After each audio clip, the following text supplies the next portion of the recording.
Still out here with your little cart? Some of us actually built something. And we don't want paupers like you spoiling our reputation. She didn't pick that corner by accident. 30 years ago, a family drove her grandmother off that exact same sidewalk. Still out here with your little cart, Marcus Filion sneered, coffee in hand.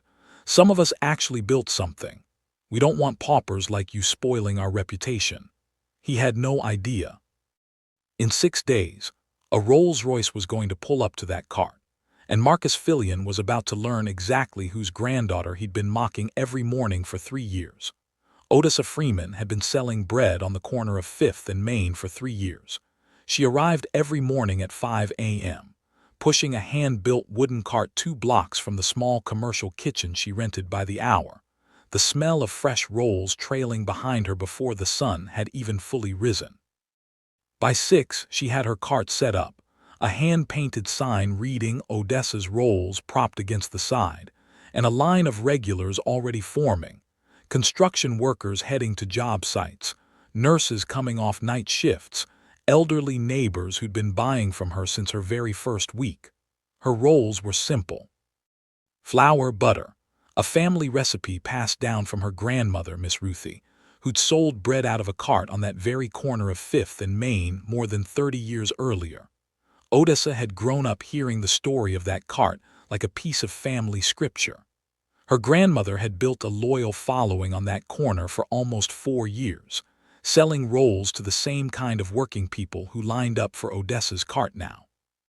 And then, all at once, it had ended. City citations that appeared out of nowhere, a permit suddenly revoked over a technicality nobody could ever quite explain, threats from a landlord who wanted a certain kind of business on that block instead. Miss Ruthie never got her spot back. She packed up her cart and never sold bread on 5th and Main again. Odessa had chosen that exact corner 3 years ago, down to the same crack in the sidewalk her grandmother used to park against, entirely on purpose.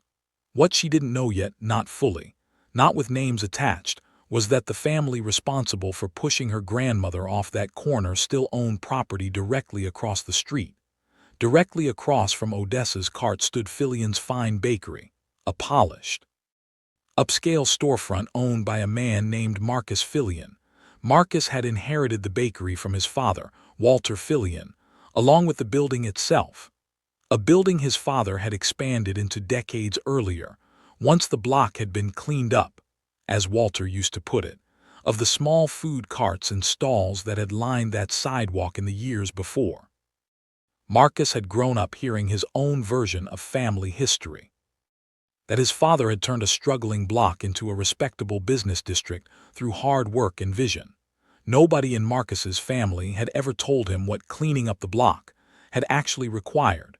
The string of complaints filed against black vendors specifically, the sudden permit revocations, the quiet pressure applied to a landlord until every cart but the ones Walter approved of had disappeared.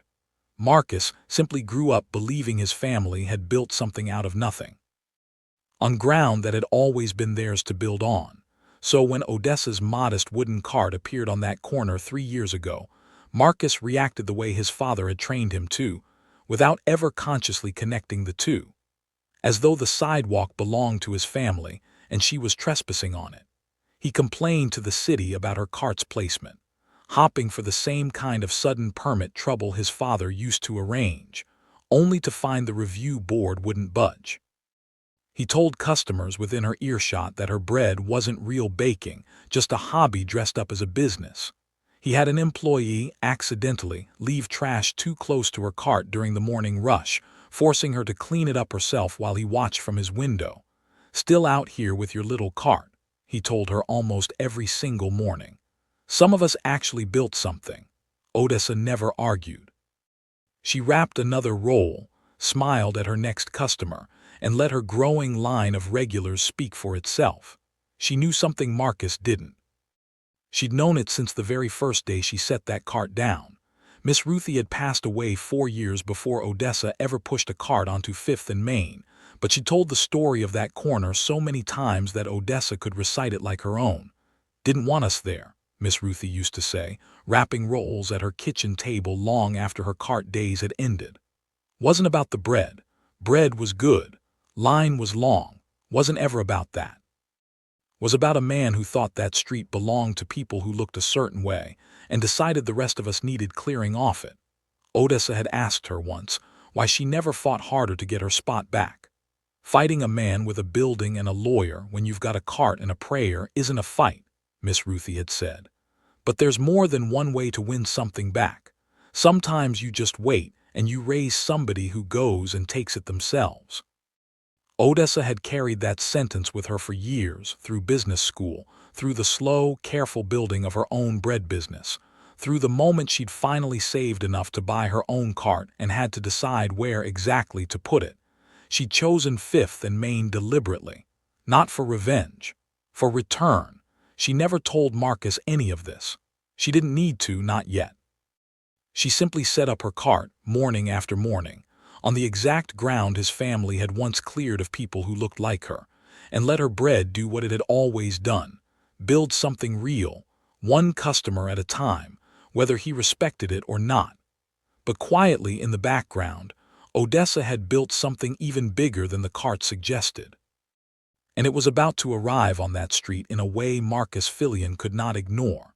18 months earlier, a regional grocery chain buyer named Patricia Hensley had stopped at Odessa's cart on her way to a meeting, tried one of her rolls, and asked whether Odessa had ever considered wholesale distribution. Odessa had been waiting for exactly that kind of opportunity for years. Within a month, Odessa's rolls had its first wholesale contract, supplying bread to 6 grocery stores, produced out of a small rented commercial kitchen at hours when she wasn't on the corner herself. Within a year, that number had grown to over 40 stores across 3 states. Odessa had hired 11 employees, most of them from the same neighborhood her grandmother had once been pushed out of. She'd secured a private investment round from a food industry fund, built specifically to support minority-owned businesses, giving her the capital to open her first proper commercial bakery 2 neighborhoods away, where Marcus Filion had never once thought to look, because he never thought to ask what she did after she packed up her cart each afternoon. She kept the cart the entire time, for the regulars, and for her grandmother, whether Marcus ever understood that or not.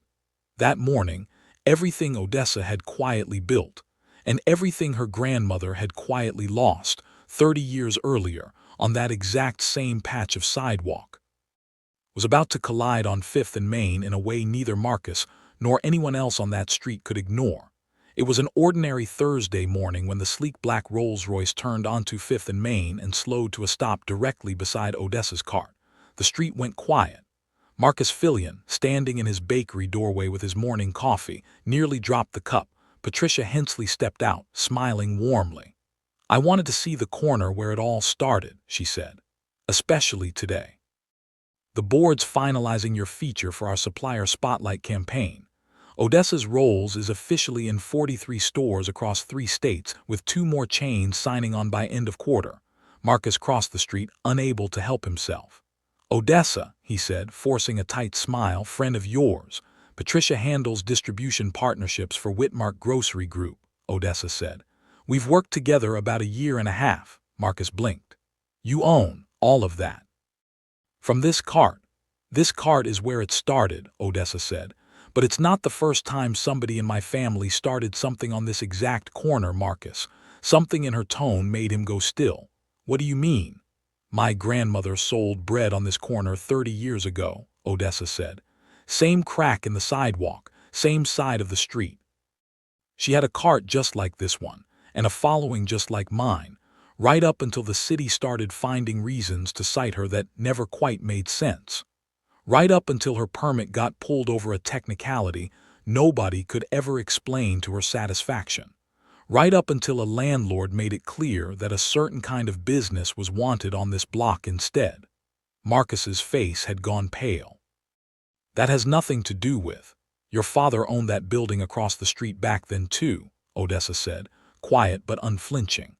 "I did the research before I ever set this cart down, Marcus. I know exactly whose family cleared this sidewalk of people who looked like my grandmother, so it would look the way you wanted it to look. I know exactly whose bakery got to expand into the space that opened up because of it. Color had completely drained from Marcus's face now. I didn't know any of that. My father never. He wouldn't have told you, Odessa said. Men like that don't tell their sons the ugly part of the story. They just hand down the building and let you grow up believing it was always yours to build on. Let the silence sit there for a. Chose this corner on purpose, Marcus. Not to get revenge on you. To finish something my grandmother never got the chance to finish.